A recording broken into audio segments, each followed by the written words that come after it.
Hello, Star Trek fans, and welcome to the Rebinge Deep Space Nine podcast. My name is Kim. And my name is James. And we're watching Star Trek Deep Space Nine from the beginning, one episode at a time.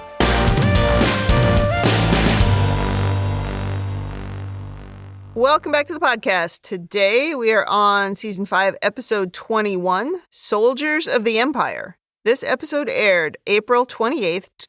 Nope, not 2022, like my notes say. I'm gonna guess it's supposed to say 1997, but I typed in 2022. Yeah, that would be a very recent episode if the date was correct. Oh my gosh, yeah. Well, before we get started on this one, anything to say about last week's episode, which, according to my notes, a bunch of Ferengi nonsense? Hey, that would actually make a good name for an episode. Yeah. Ferengi Nonsense. It was Ferengi Love Songs, I believe, was the actual title. Anything to say about that one? No, it was perfect. Yeah, I thought so. I thought we did a pretty good job of pulling that one apart and leaving it on the floor. Yeah, and we didn't beat up Ferengi for the entire length of it. All right, well, I feel like we're ready to get started on this episode. Very different from last week's. I certainly agree. We open in the infirmary with Dr. Bashir stitching up General Martok. Julian tells him that a few centimeters to the right and his injury would have killed him. Martok is not thrilled with the human fascination of what might have been. Yes. I really like that characterization. Martok feels that spending 2 years in a Dominion prison camp has dulled his reflexes, so he's training in the holosuites with the safety protocols off. Bashir is not impressed that a dude with one eye isn't being more careful and suggests an ocular replacement, which causes Martok to shout, "I do not want an artificial eye." He was very grumpy about that. He really was. Bashir must bring it up all the time. That was obviously not the thing to say to Martok. No.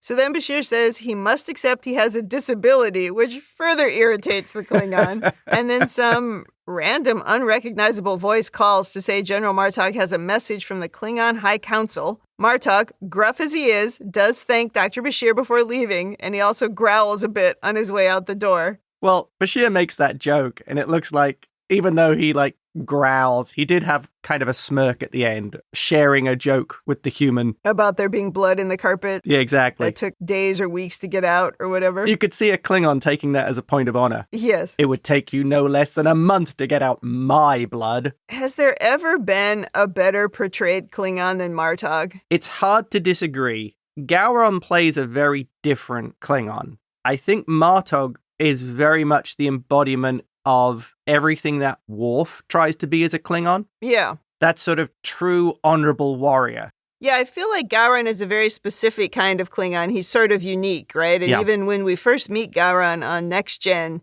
he's a little bit of an outsider, and he's not going to be the Chancellor because he doesn't have support or whatever, but he ends up being the Chancellor, and I think that he's always just a little bit different. Whereas to me, Martok is almost the archetype of what you would want a Klingon to be, because he embodies that honor that Worf is always talking about and always striving for, but we don't always see when we see the Klingons, because we're not usually seeing the best of the best. We're usually seeing, one who is a problem in some way or trying to kill somebody or whatever. So I just feel like Martok he's what the Klingons should be, and I think this actor, J.G. Hertzler, I think it's almost like he was made for this role. He's just perfect in it. Yeah.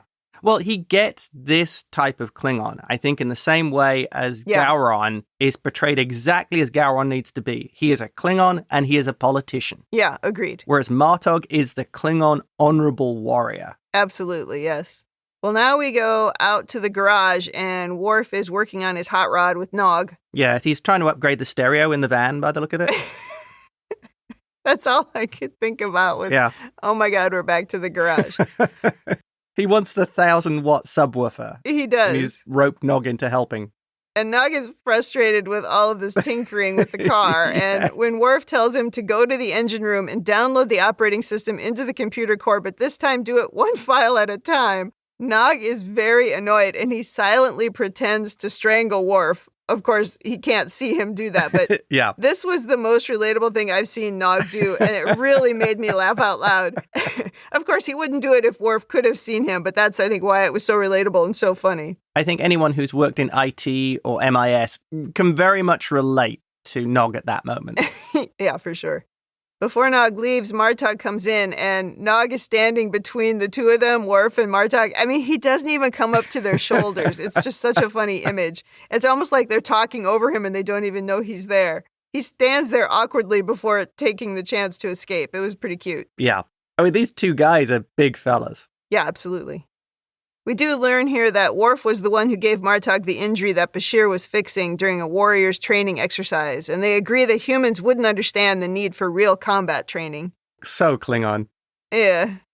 Well, Martok has come to tell Worf that he's received new orders from the Klingon High Council. The Klingon battle cruiser, the Behemoth, was patrolling the Cardassian border 3 days ago and hasn't been heard from since. So Martok has been given command of a bird of prey, the Rataran, to search for the Behemoth. Martok asks Worf to join him on the mission as his friend and first officer. Dramatic music plays as we go into the opening credits. I love the way Worf says glorious adventure. Ah, yes. Klingons are just great here. Except it's on a crappy old ship with cranky old Klingons just going out to look for a ship that's probably been destroyed. Okay, so we have to do some overanalysis. Yeah. Martok does not want an artificial eye. Have we ever seen Klingons with any kind of prosthetic before? I don't think so, but I'm not sure I would remember. Yeah. I mean, we've seen eye patches before. Yeah. Christopher Plummer. Oh, yeah. Thinking about this some more, I would expect it would be relatively easy for Bashir to convince Martok that maybe he could use an artificial eye, because wouldn't it mean he was able to better serve the Empire with two working eyes? Your lack of vision dishonors the Empire and Kahless himself. You could certainly have that conversation, I would think. Yeah. Like you could convince yourself that that was the best thing or the thing that Kahless wanted. A better warrior would have two eyes. Well, I also think, though, the other side is, which is probably the problem, which is that, no, a Klingon plays the hand that is dealt, and it's more honorable to accept it as like a badge of honor, almost the injury, and to continue to fight through it. Or maybe if you fix that problem, you would forget about what you suffered in order to get it. And so it's just maybe some other Klingon thing. Okay, that's a really good take on the Klingons. I like that. An honorable warrior plays the cards that they are dealt. Yeah, exactly. Or some Klingon version of that. Well, it would be said a lot more dramatically, agreed. Oh, yeah. Especially if it was Gowron. Now Worf is asking Sisko for permission to go off with Martok, and Sisko wonders why he has any interest in this mission. I agree, the mission itself does not sound very exciting. But it's really all because Worf feels like Martok saved his life when they were in the Dominion prison camp. Yeah. There was a time when he was ready to give up and just let the Jem'Hadar kill him in his forced cage matches. And he said that he and Martok looked at each other, and Martok saw in his eyes that he'd given up. They had a moment of clarity, something Klingons have on the battlefield, where he feels like Martok gave him his warrior's heart. Again, so dramatic. Oh, yeah. This is probably some weird thing that Klingons tell themselves to make battle survival, like, more mystical. Yes. Like, do you remember Worf talking about where if you look into a Klingon's eyes, you can see when he is attempting to kill you? Yeah.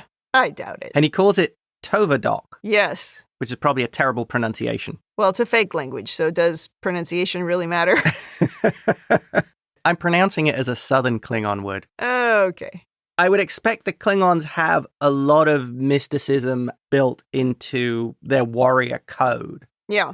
It doesn't matter if it's real or not. It's real enough to them exactly. to complete the mission, to fight the battle. Yes. So I like that. I like how they brought these little Klingonisms in. Yep. Well, whatever it is, it works because Sisko says he can go. Now we go to Quarks, and Kira is sharing the new duty roster assignments in Worf's absence. And Miles laughs when he hears that Bashir is temporarily the new intelligence officer. One guy goes on vacation, and we all have to suffer. Although here they're still talking about Dax picking something up, but then she ends up going on the mission, so it's even worse after she leaves. Oh, yeah.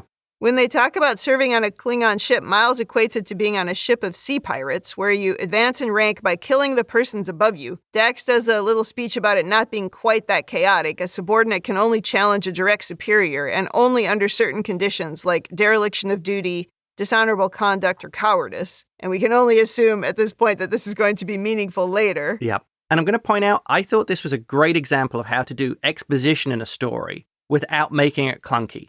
The way Dax gives this whole background on the Klingons as she has some experience to it and explains it to the others and the audience worked very seamlessly. Yeah, I agree.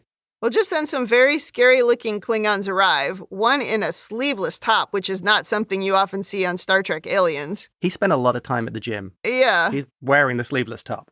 Odo wanders in behind them, keeping an eye on the arrivals from Martok's new ship, and he mentions that one of them is wearing a necklace made out of Cardassian neck bones. Ugh. He's showing off his warrior pride there. Yeah. I thought you couldn't bring weapons onto the promenade, because the guy in the sleeveless t-shirt, he had some kind of gun in a hip holster. And so I thought that was, I don't know, it's annoying when we forget our own rules. Interesting. I wonder, well, maybe it was disabled. That's the rule. Oh, headcanon. A new rule that we've written. Yes. Yeah, I wonder who disabled it. So, yeah. Did you notice the Klingon bird of prey when it decloaks and docks with the station? Yes, I noticed, because I always think it's funny that the ships seem to dock from the front. Oh, yeah. Isn't that where, like, the photon torpedoes for the Klingon ships come from?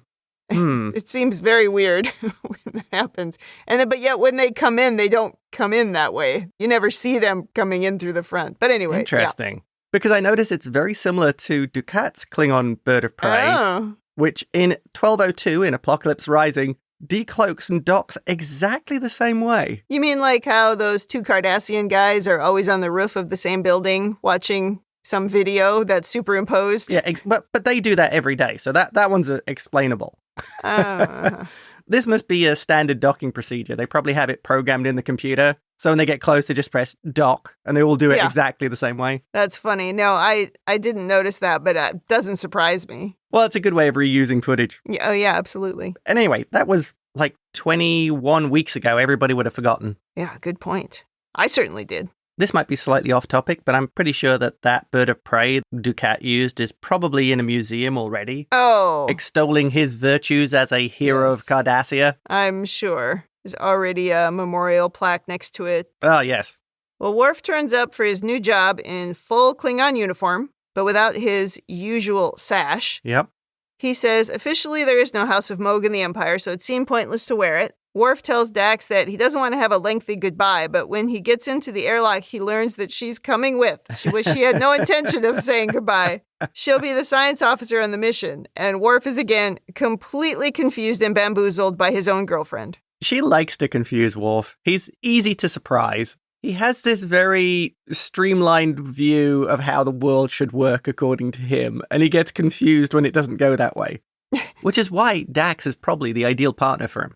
Which is a little bit why I don't think he should be living in his garage apartment. Yeah. Because he's never going to learn to adapt to these sort of flexible things that are going on, around the station that everybody else has to adapt to. He's just out in the garage being the way that he wants to be. Living in his van. Living in the van. Parked in the garage. Now we go to the inexplicably dark and smoky bridge of the Rataran, and everyone is staring at Dax.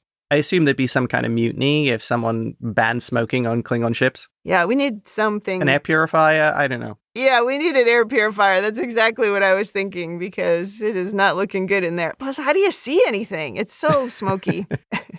Well, anyway, everybody is weirdly staring at Dax, so she shouts boo at them, which makes T'Vana, the engineering officer, laugh and introduce herself to Dax. Turns out she knows of Curzon, and they have a little laugh together over Curzon and T'Vana's mother maybe being kindred spirits or knowing each other or having an affair. I don't know. There was some weird implication in that little story. And T'Vana says, Curzon still owes my family 20 bars of latinum from a gambling debt. At least. I was expecting that. No. They never say anything like that. That's just you and I who know that's what's going on. Worf comes in and makes some formal announcement about being the first officer.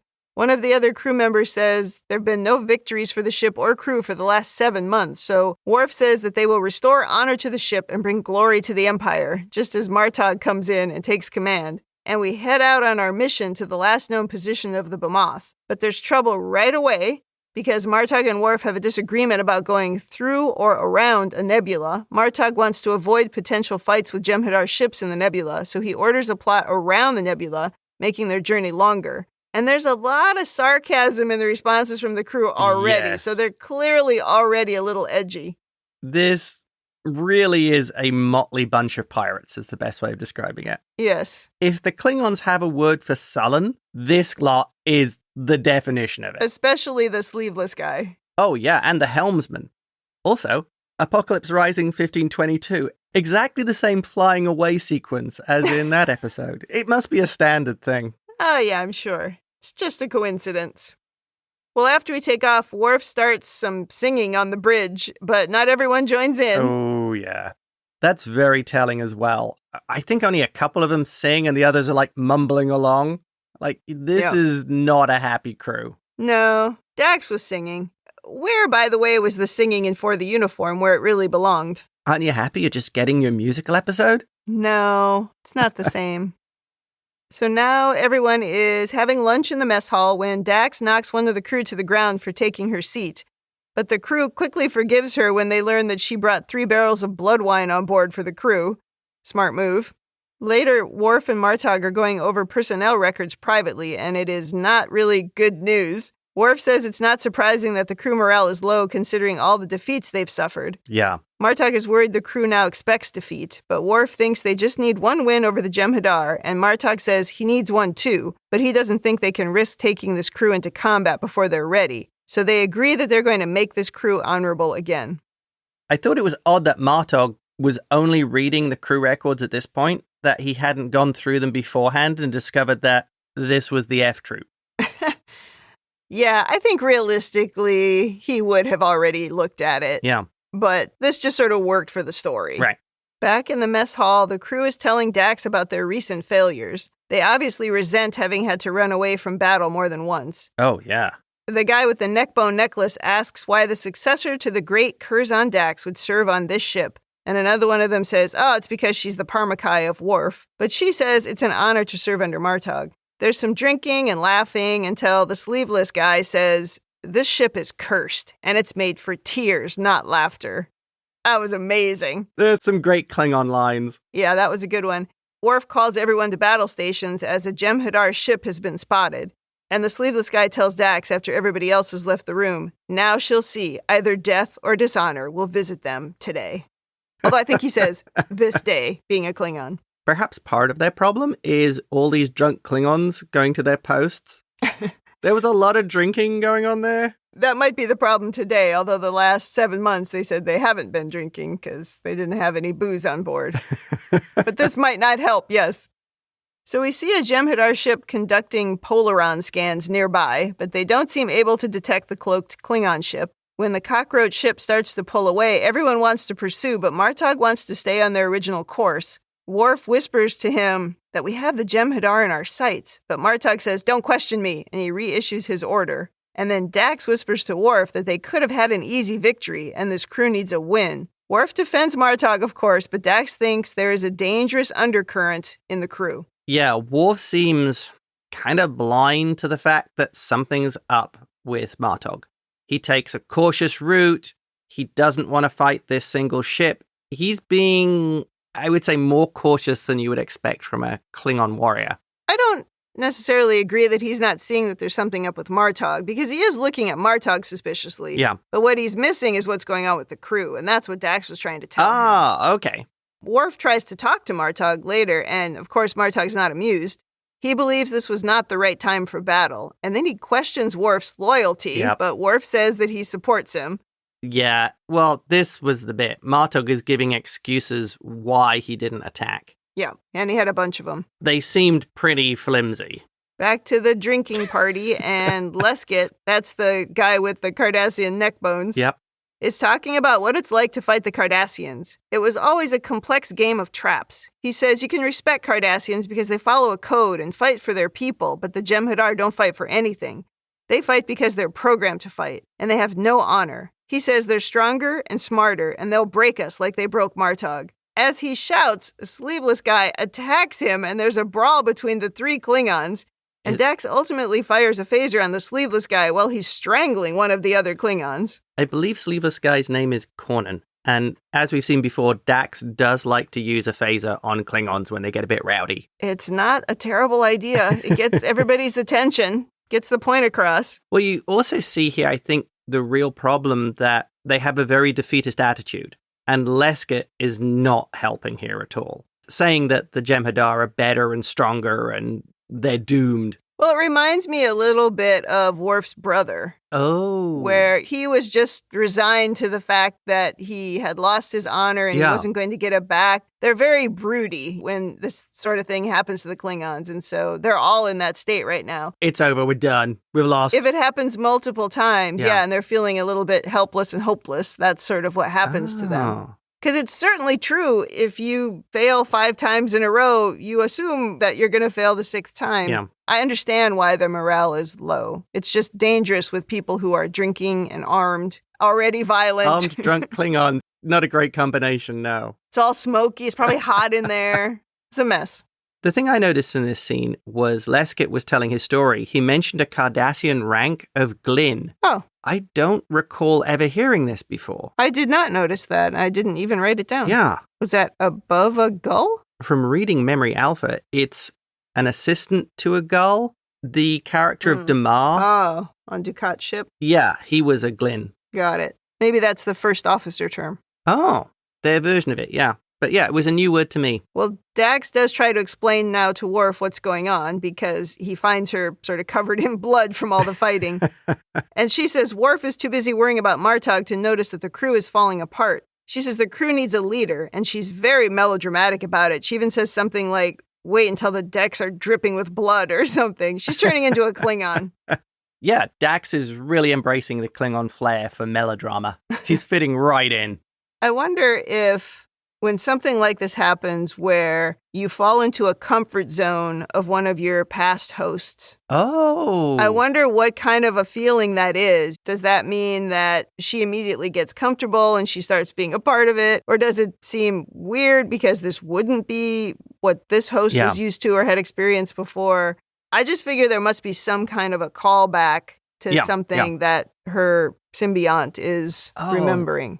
Yeah, you could imagine that. Of the symbiont has memories of dealing with the Klingons and what they're like culturally and interpersonally. Yeah. So that side of her is just in autopilot, and Dax is sort of following, Jadzia is just sort of following along. Yeah, that's what I was thinking. That's a good one. Yeah. That would be an amazing skill, though. It really would let you fit into different environments really easily if you had knowledge of them and an understanding like that. Yeah. I guess this is why, for the Trill, protecting the symbionts is so important, because the level of skill you would get from that would be literally lifetimes worth. But also, imagine 7 lifetimes of traumas. I think we talked one time about 7 lifetimes of regret. Imagine if you had been through traumatic things in multiple lifetimes, and so you had PTSD from several different things. Right. I think that would be worse. Although we talked before about maybe the symbiont not having emotions, just having memories. Well, and I think we mentioned before that either they use a lot of medication. Yeah. Or the symbiont hides memories or can suppress memories or can just erase them. Imagine if all the negative memories of those 7 lifetimes were just erased. You don't remember the bad things. Or like you said, you lose the feelings. So you have the memory, but it's like you're watching it from an outsider. Like, let's say one of Dax's former hosts lost a child.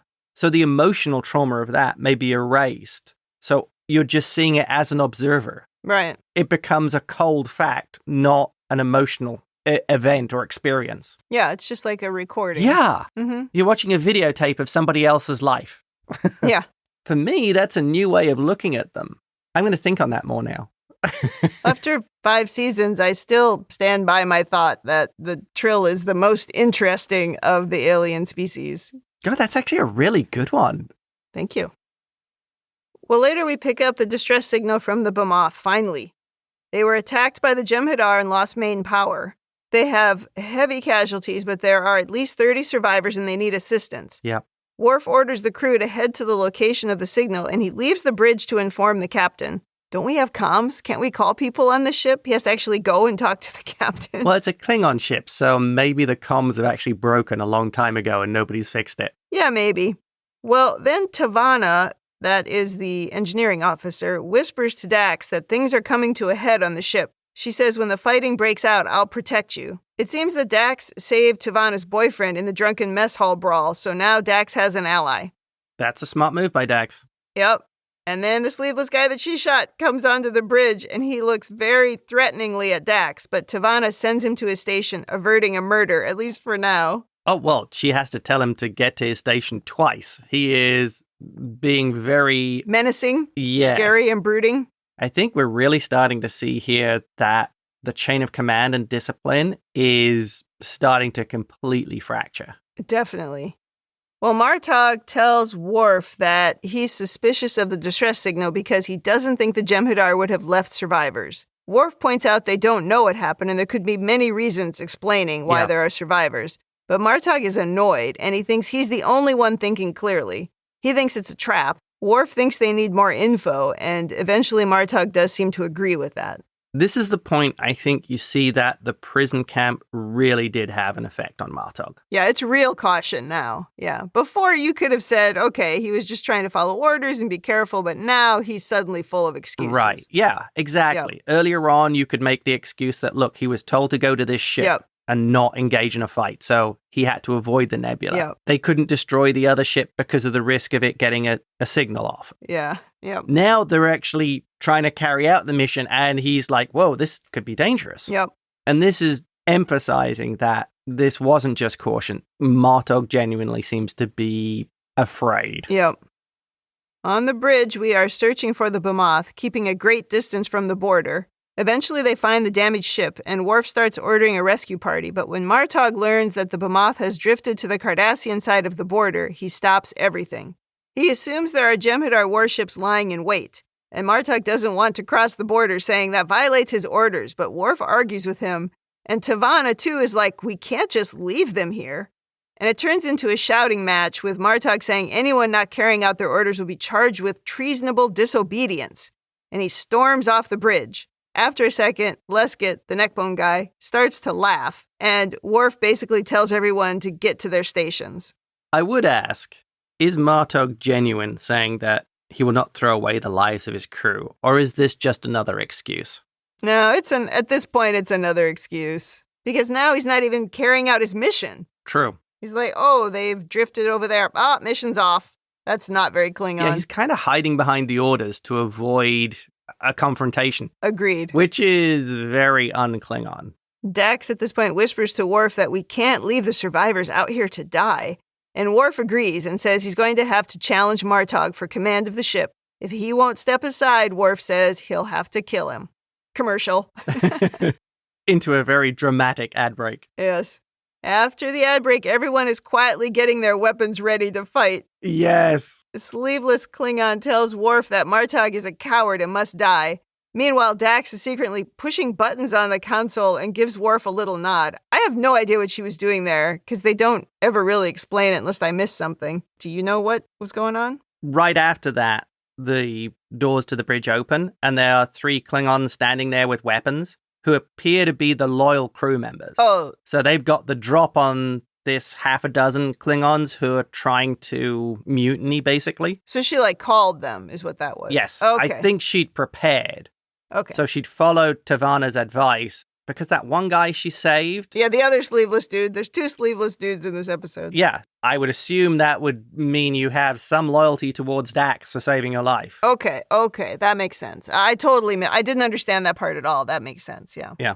Well, Worf calls for battle stations and says, we're going to rescue the survivors, which gets everyone all excited as an alarm blares. And then Martok comes in demanding to know what's happening, and Worf says, you are unfit to serve as captain, and I challenge you for command of the ship. He calls him a coward. He does. Wow. Because you have to use one of those reasons, and so he called it out. He was making it official. And then a fight starts between some stunt doubles in the very small space. I don't know if you noticed how all of a sudden Martok was a lot thinner. It was pretty funny. Worf draws first blood, but eventually Martok stabs Worf in the stomach, and everyone goes from jeering Martok to chanting his name like he's the hero. Well, when the fight starts, the crew is cheering Worf, Worf, Worf. Yeah, they switch sides really quickly. Oh, yeah. I think the Klingons love a winner. That's the trick. Dax tends to Worf when there is an alarm that a Jem'Hadar ship is approaching. Martok shouts, the Jem'Hadar will soon learn to regret this day, and everyone cheers as Dax takes Worf to the medical bay. As they leave, another round of singing breaks out, and this time everyone sings. Oh, yes, they have some real enthusiasm this time. Yeah, it seems like just getting Martok back into an aggressive stance has, changed everybody's attitude. Well, he's really got his mojo back. Yeah. When they were fighting, there was that close-up scene where Worf seemed to have the advantage, and he's pressing the blade towards Martok's chest. Yes. And instead of following through, Worf actually headbutts him. Yep. And knocks him backwards. Yep. And that's when Worf does a couple of really sloppy sort of swings with the blade. Swings over his head and And then Martok stabs him. Now, when they're really close and Worf's holding that dagger to his chest, did you notice the music quietened and they looked at each other? This is a callback to that piece in Sisko's office saying about he gave me his warrior's heart. Yeah, I assume that's what that was. That was like a repeat of that thing. Here, we had a meeting of the eyes, which was supposedly a meeting of the hearts. But they certainly don't say it here. No, they don't mention it, but I thought it was very much the implication, yeah. No, I agree. Mm-hmm. Back on the station, Julian is complaining about reading intelligence reports, though Miles couldn't care less. Yeah, Bashir says to him, "You don't care, do you?" And Miles is like, Nope. The Rotaran decloaks and Martok calls to say they rescued 35 survivors from the Bemoth, and apparently they also fought off a Jem'Hadar ship. He asks for a repair crew and 15 barrels of blood wine to be delivered. And Kira's like, what am I, Uber Eats? I thought that was hilarious. She's just like, yeah, I don't do deliveries. Yeah. Try calling Quarks to see if he'll deliver. So in Quarks now, Worf is watching the Klingons celebrate from a distance, and once again, he's an outsider. He takes a lot of hits to keep this code of honor that he holds so dearly. But he gets his reward. He does here, yeah, he doesn't always. Martok approaches him and tells Worf that he was right about how the High Council would see their justifications for crossing the border. He realizes now that Worf's intentions were not to be disloyal, but to remind him of his duty as a warrior. And then he says, when you dropped your guard in our battle on the bridge, how did you know I wouldn't kill you? I did not know, Worf says, which makes Martok really laugh. Oh, Worf, ever loyal to both his friends, his duty, and his honor. Absolutely. That reply pretty much sums up Worf. He was doing this because it was the right thing to do. Yep. In a very Klingon way, it was like, I did not know if I would survive. It was just what I had to do. What I had to do, exactly. For everybody else to survive. It was also very smart for Martok to not just think of ego and think, oh, I defeated Worf, but to recognize that was what happened there. Yeah. This was not just a victory against Worf. This was his first officer doing his job and getting the crew behind the captain. Yeah, I imagine once the adrenaline wore off and he was able to think about it, and also maybe think about how many times Worf has defeated him as they were practicing, maybe he realized, wait, maybe I need to rethink what went on there. Yeah. Well, then Martok offers Worf his family crest to replace the one on his sash. He says the House of Martok would be honored to welcome the son of Moog into the family as a warrior and a brother. And Worf removes his old family crest really quickly. I thought that was funny. And he adds the new one to his sash. And they do a Klingon handshake and say, Kapla. Oh, yeah. And it's a very Klingon ending. Well, that was a big deal. Yep. Isn't anybody going to bring up, isn't this going to really annoy Gowron? I imagine. I don't know. I'd like to get a little bit more from Gowron about how he feels, even about Martok coming back. Because he thought that Martok was his close, loyal companion, and then he found out that he wasn't. And then to find out that he hadn't been for 2 years must have been quite a shocker. Right. So every time you see his face, you must think betrayal, even though it wasn't really him. You'd have a lot of emotions. Can we check him out? Can we make sure he's not another changeling? Phaser sweep. He shoots him, and Martok's like, what the heck? Oh, I'm sorry. He's just checking. It's all right. All right. Do you have some over-analysis? Yes, I do. All right. First of all, why was this the ship that was sent for Martok to carry out this mission? I wonder if Gowron or whoever is deliberately setting Martok up for failure. Yeah, I thought about that too. I wondered if that was the case, or if this was all they could spare right now. Oh. Or maybe he also thought, or whoever sent it, I don't know if Gowron picked that particular ship. It also might have been the closest one. I don't know. There could have been lots of benign reasons. Yeah. But I did wonder, too, if maybe he was thinking this is an opportunity for Martok to rise up and to get back into the swing of things. So I did wonder if maybe Gowron had more positive motives. than what you're describing. Because the other side of it would be Martok is very much respected. So it could have just been look, this crew is down on its luck. Let's assign them to arguably the best warrior we have. Martok is a hero. He's well known. He'll bring them up to speed. Because obviously Martok wouldn't admit to the fact that the prison camp basically broke his nerve to an extent. No, totally. So from an outside perspective, you might look at it as, let's give them a great hero and they'll rise to the occasion rather than, not the right guy to send on this mission right now. Yeah. Next thing, and this goes back a little to your comments about Dax. She seems to have a very keen understanding of Klingon ships. Some of this, like you said, probably comes from Dax and the memories, and she can slot these memories in and just work. But she specifically says, if you think the blood looks bad on my uniform, wait until the decks are dripping with it. Yeah. Very dramatic. Yeah. Very Klingon. To me, this gave me the impression she had first-hand experience of this. Did you get that vibe? Yes. I believe that the point is that Curzon maybe has had some experience, or at least enough experience on Klingon ships to see when there are problems with morale and what that can mean. Oh. And also, I guess, if he was supposedly such a great diplomat in dealing with Klingons, then he must know when there are problems like this where somebody's about to cause a rebellion or... So Curzon, or maybe even a previous host, had actually lived through one of these situations. Yeah, maybe. And again, it's so hard to know how this would work with a symbiote because it's so completely made up. And it's also so consistent throughout the history of Star Trek. Yeah. But if I were writing a story, I can imagine that maybe the hairs on the back of her neck would rise up and she would start to have some feelings about something bad is about to happen. And that's based on maybe some stuff that she can't remember. But it's something there really buried deeply. Yeah. And it's just making her uncomfortable enough that she's like, whoa, something's going on. Oh, wow. Yeah, because to me, that felt like, you know what you're talking about, Dax. When did you last go through this? Yep. I just mentioned how there was the look between them and the Tovadoc moment where Worf returned the favor and gave Martok his warrior's heart. Kahless would be very proud of Worf. Definitely. He is so honorable. Next thing, in the internment camp, and I'm wondering about this, is part of the reason for these camps that they will actually break the will of those who oppose the Dominion? Because you brought up, well, wouldn't it be easier for them to just kill them when they're done with them? I'm wondering if part of the theory is to ensure that even if the prisoners escape, they will be too fearful of the Jem'Hadar and convinced that they're undefeatable. So they'll sort of spread defeatism or be ultra cautious if they return to a war effort against the Dominion. And this is deliberate Dominion, if you like, psychological warfare against the detainees. It's such a weird way to do it, though, one person at a time. I would think if you really wanted to spread fear, you would be torturing those people. Yeah. You know, torturing the prisoners and then sending them out to spread the fear or doing something horrible. But they really weren't. The worst thing that was happening was to the ones who had to go into the cage match, and they weren't doing that with everybody.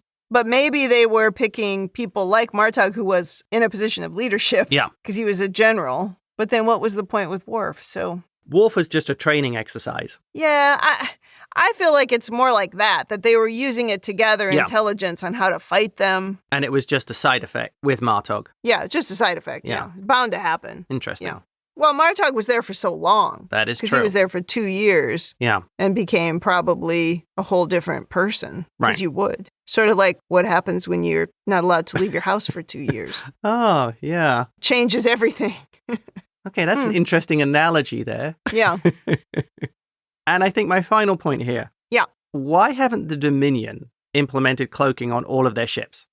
Yeah, I don't know. I was thinking about that too. Is it too hard? Is it incompatible with their tech? Does it take too much power? Well, what if it's this? Okay. What if at this point they want to be seen in the Alpha Quadrant? Yeah. Now it's a show of force because we weren't really seeing Jem'Hadar ships in the Alpha Quadrant before because maybe they were cloaked. But now they're showing the flag. They're like, hey, we live here now. Yeah. Showing the flag. Interesting. Well, the thing I was wondering is it simply that they just don't care because the Jem'Hadar are 100% disposable? That's a great point. Yeah. So why add a cloaking device onto a ship for the expense and the building when it's like... Like there's no windows. Yeah, I don't care if these guys live or die. The ship gets blown up. Send another dozen.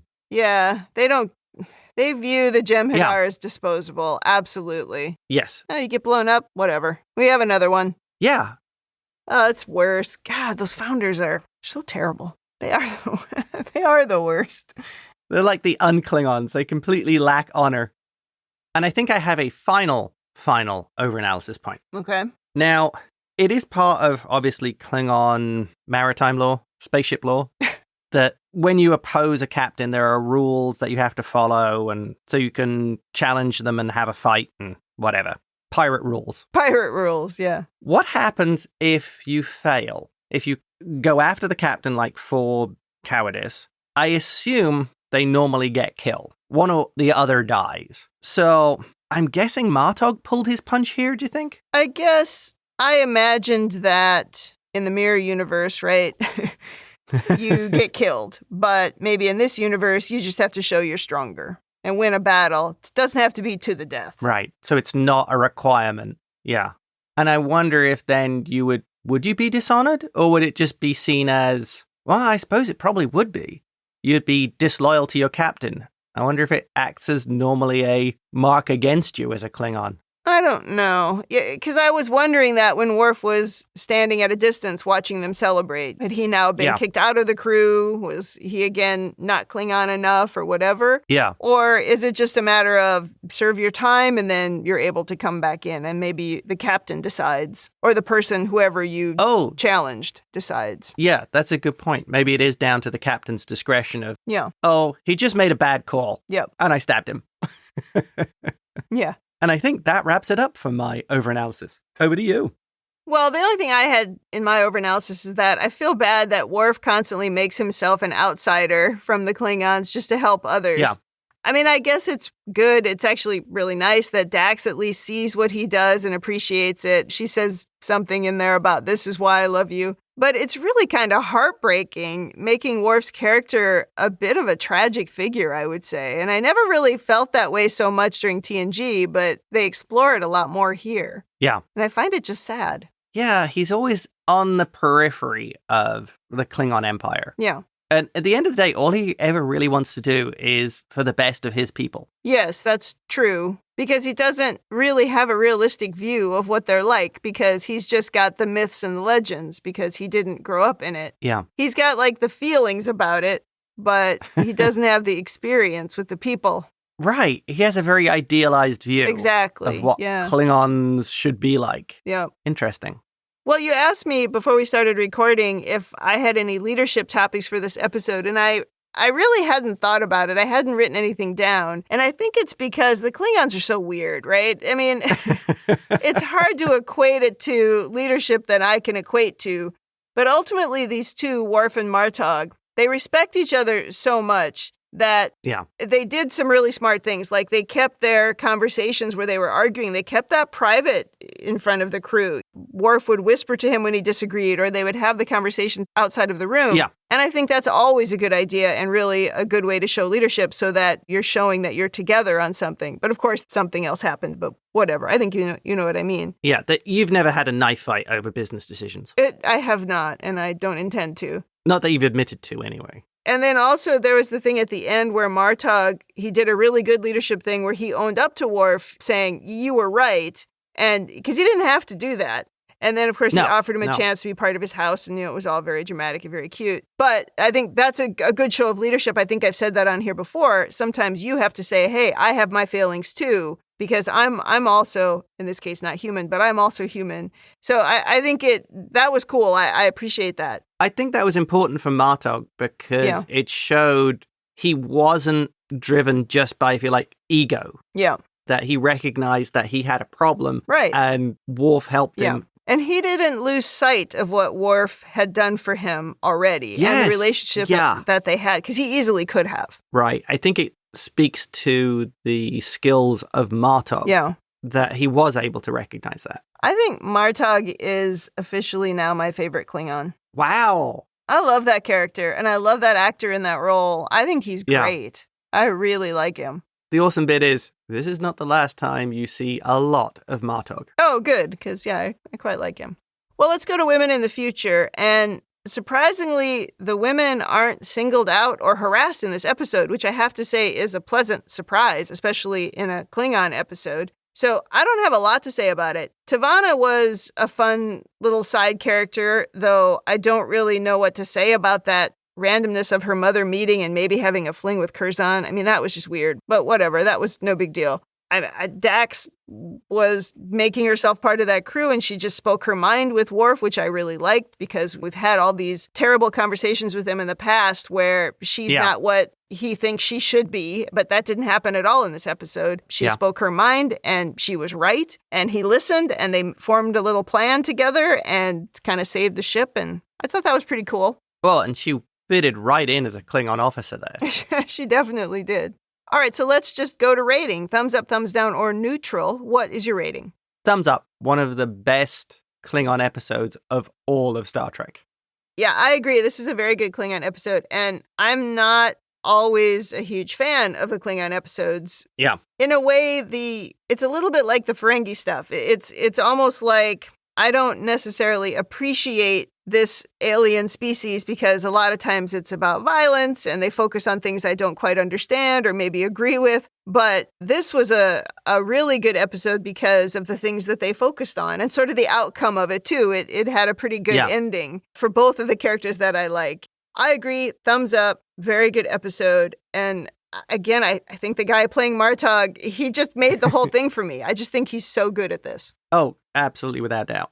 All right, well, that wraps up episode 21. Come back next week for episode 22. In the meantime, if you'd like to send us your own overanalysis of this or any episode, or if you just want to say something nice, you can email us at rebingeit@gmail.com or tweet us at rebingeit. You can also check us out on talkthroughmedia.com, where you can leave feedback for individual episodes, and you can also listen to the other Star Trek podcasts in our network. Thanks for joining us on the Rebinge Deep Space Nine podcast. That's it for me. And that's it from me.